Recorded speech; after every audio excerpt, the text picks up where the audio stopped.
ఓం నమో భగవతే శ్రీరమణాయ. 14:9:45 రమణగీతలో చెప్పినట్లు చిజ్జడ గ్రంథి విచ్ఛేదమునకు ప్రాణమును అనగా ప్రాణశక్తిని సుషుమ్నా నాడిలోనికి ప్రసరింపచేయడం ఎలాగా అని రిటైర్డ్ సబ్ జడ్జి అయిన శ్రీ దేశాయి గారు 3-4 రోజుల క్రితం భగవాన్ని అడిగారు. భగవాన్, నేను ఎవరు అన్న విచారణతో యోగి కుండలిని మేల్కొల్పి దానిని సుషుమ్నలోనికి ప్రసరింపచేయడమే లక్ష్యంగా పెట్టుకుంటాడు. జ్ఞాని దీనినే లక్ష్యంగా ఎంచకపోవచ్చు.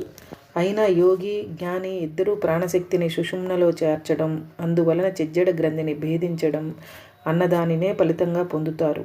ఆత్మకు లేక శక్తికి మరొక పేరే కుండలిని. మనం దేహానికి మాత్రమే పరిమితమైనామని భావించడం వల్ల కుండలిని దేహం లోపల ఉన్నట్టు అనుకుంటాం. కానీ అది ఆత్మ లేక ఆత్మశక్తి కన్నా వేరు కాదు కనుక అది నిజంగా దేహం వెలుపల లోపల కూడా ఉంది. దేశాయి, కుండలిని శక్తిని సుషుమ్నలో చేర్చడానికి నాడులను ఏ విధంగా మదించాలి? భగవాన్, దీనిని పొందడానికి యోగి ప్రాణాయామము, ముద్రలు మున్నగు మార్గాల వల్ల ప్రాణాన్ని నియమిస్తాడు. జ్ఞానికి మాత్రం విచారణ ఒక్కటే మార్గం.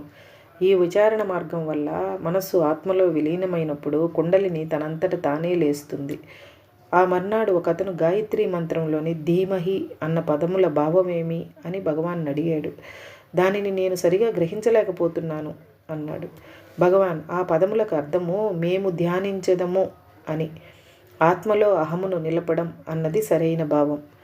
ఒకరు తత్ అన్న ఆత్మ అన్న ఏమో ఎంత మాత్రమూ గ్రహించలేకున్నాము. ఇక అహమును ఆత్మలో ఏ విధంగా నేను నిలపగలను? భగవాన్, తెలియని తత్ను ఉపయోగించడానికి నీవెందుకు శ్రమపడాలి? నీకు బాగా తెలిసిన నేను అంటే ఏమిటి, దాని పుట్టుక ఎక్కడా అని తెలుసుకోవడానికి ప్రయత్నించు, అది చాలు. ఒక అతను ఆధ్యాత్మిక జీవితానికి బొత్తిగా కొత్త అయిన సాధకుడు ఏం చేయాలి అని భగవాన్ అడిగాడు. భగవాన్, నీవు ఈ ప్రశ్నను అడగడంలోనే ఏమి చేయాలో నీకు తెలుసునని తెలుస్తూనే ఉంది. ఎందుకంటే నీవు శాంతి లేదని భావిస్తున్నావు. అందుచేత శాంతి సాధనకై ఏదో సాధన చేయాలని తపన పడుతున్నావు.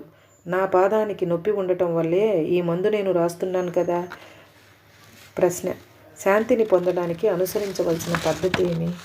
భగవాన్, ఒక గమ్యము, దానిని చేరడానికి ఒక దారి ఉన్నదనుకోవడమే తప్పు.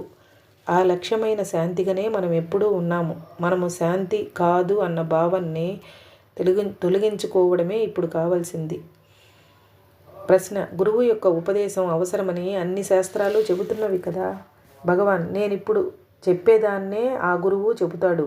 నీకు ఇంతకుముందు లేని దాన్ని దేనిని ఆయన నీకు తెచ్చి ఇవ్వడు. ఇంతకుముందు లేనిదైతే దానిని పొందటం ఎవరికైనా అసంభవం.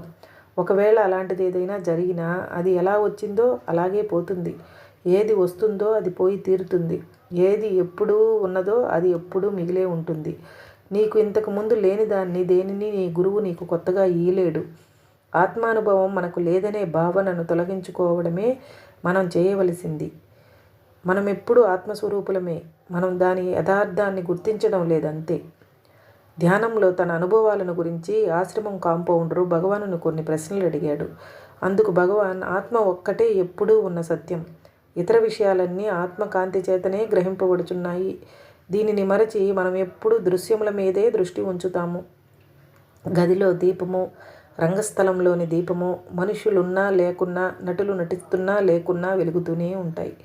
గదిని, వ్యక్తులను, నటనను మనం చూడడానికి ఉపయోగపడేది ఆ దీపమే. మనము దీపం వెలుగులో కనిపించే విషయాలపై, దృశ్యాలపై దృష్టి నుంచి ఆ దీపాన్ని ఏమాత్రం లక్ష్య పెట్టము. విషయాలు కనిపించే జాగ్రత్త స్వప్నావస్థల యందు, ఏ విషయాలు కనిపించని సుషుప్తి యందు కూడా ఎల్లప్పుడూ చైతన్య జ్యోతి లేక ఆత్మగదిలోని దీపం వలె శాశ్వతంగా ప్రకాశిస్తూ ఉంటుంది. మనం మన దృష్టిని దృశ్యములపై అంటే విషయాలపై కాక ఆ విషయాలను వెలిగించే కాంతిపై తిప్పడమే మనం చేయవలసింది అని వివరించారు. హరే రమణ.